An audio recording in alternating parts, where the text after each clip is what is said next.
Alright, I know it's a cliche to say, but 2021 is a crazy, crazy year. I mean, we all thought 2020 was the craziest you could get, but no, ladies and gentlemen, it gets worse. The IOC, or the International Olympic Committee, advice on transgender athlete eligibility shifts focus from testosterone levels to competitive advantage. So what they're basically saying here is they no longer want to focus on the testosterone rule with transgender competitors. So let me break this down for you, right? The old IOC rule, let me clarify, this is the old one, was that if a trans man wanted to compete in a women's event, they simply had to have testosterone under a certain level for the previous year. That's it. Forget about heart size and lung capacity. It all came down to testosterone levels. And let me remind you again, they are the old rules. So the key points to this article, which is from our good friends at the ABC Australia. The IOC has sent new advice to sports bodies on transgender athlete eligibility, focusing on fairness, non-discrimination and prevention of harm. And do you think they're going to give us an outline of what these rules are? I don't think they are. Its previous advice limited athletes' allowed testosterone levels, leading to treatments and procedures now described as medically unnecessary. Next year, after the Beijing Winter Olympics, the IOC will begin a series of online workshops with sports bodies and athlete representatives. Yeah, you know what those workshops are going to consist of?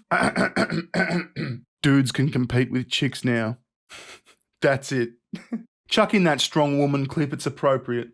Heather Swanson is actually joining us now. Miss Swanson, how does it feel to be competing today? I can't tell you how free I feel now that I've started identifying as a woman.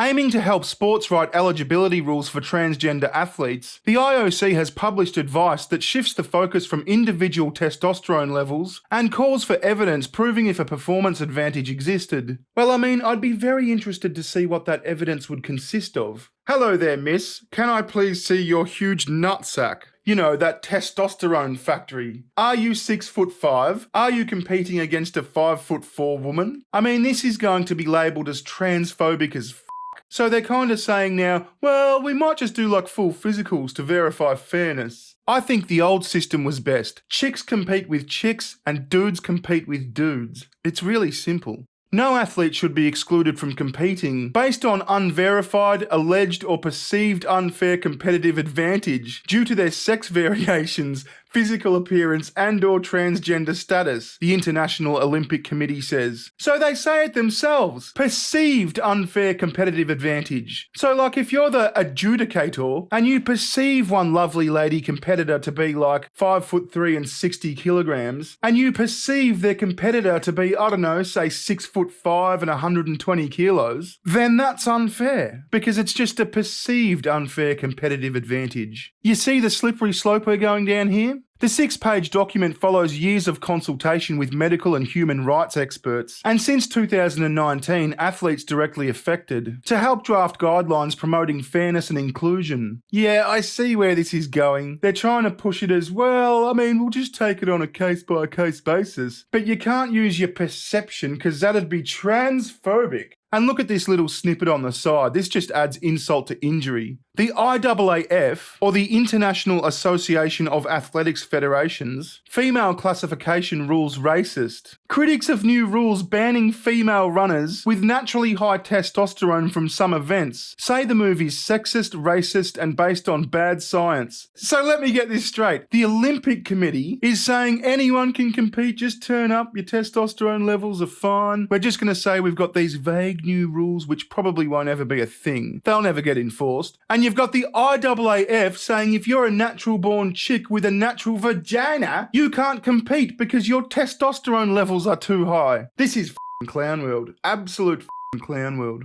The new guidance updates a 2015 review that set a limit on athletes' permitted testosterone levels, leading to treatments and procedures now described as medically unnecessary. I tell you what's medically unnecessary is a big hulking dude beating the shit out of a little chick, because that's where this is going to lead, mark my words. Eligibility criteria have sometimes resulted in severe harm. Yeah, well they're going to result in less harm now that you're allowing dudes to compete with chicks just across the board. The IOC acknowledged in a briefing on the advice that also cautioned to avoid invasive medical examinations. See?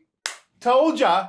Told ya! So they've no longer got the testosterone rule, which was like bullshit, but just like a tiny thing, I suppose. And now they're saying, well, it's just going to be based on, fairness and individual performance levels. But there's to be no invasive medical examinations. Absolute bullshit. I can see where this is going. Prevention of harm is among 10 principles to guide future decision-making by sports officials. Others include non-discrimination, fairness, evidence-based decisions, and protecting athlete privacy. Doesn't that all just contradict each other? Evidence-based decisions, but non-discrimination and athlete privacy. Well, I mean, if I think I was a little featherweight female boxing champion, I'd want to know about the dude that I'm going up against. F his privacy, discrimination. It's not discrimination anyway. Show me the size of your testicles. I want to know. Aren't we living in a world now where there's enough transgenders for their own Olympics? I mean, every second motherfucker is a transgender. It'd be as big as the normal Olympics, and probably bigger than the Retard Olympics. And it would be fabulous. Speaking of the Retard Olympics, I can see this turning into a situation where actual biological women have to de-rank to the Retard Olympics because all the women's sports are taken up by men. I know it's a slippery slope, but this is where we're going, trust me. And then all the transgenders are going to claim discrimination on that, saying, well, we can identify as retarded too, and then that's going to get infiltrated, and chicks will just have to stay at home. F*** your sports. Go do some f***ing ironing, bitch. Shut up, bitch! Oh, I'm sorry, I shouldn't say retards. They're called disableds. Or women. I'm only joking. Anyway, this video was sponsored, so here's a quick ad. These days, government overreach and corporate tracking are highest on the list of reasons why VPNs are becoming so popular. When it comes to VPNs, VirtualShield is my favourite. Here's why. Firstly, VirtualShield is a no-log VPN, so unlike many alternatives, VirtualShield doesn't store your search history on their servers. Secondly, it's one of the fastest and most user-friendly VPNs I've ever used. Thirdly, they've got a free 30-day trial. Plus, you get 50% off for life if you hurry. Just go to bearing.australia or click the link below to start your trial today. Alright, so there's your daily, or sort of more like bi-weekly dose of Clown World. I've been Bearing, you've been whoever the f*** you are. Ta-ta, cheerio! Recession, session!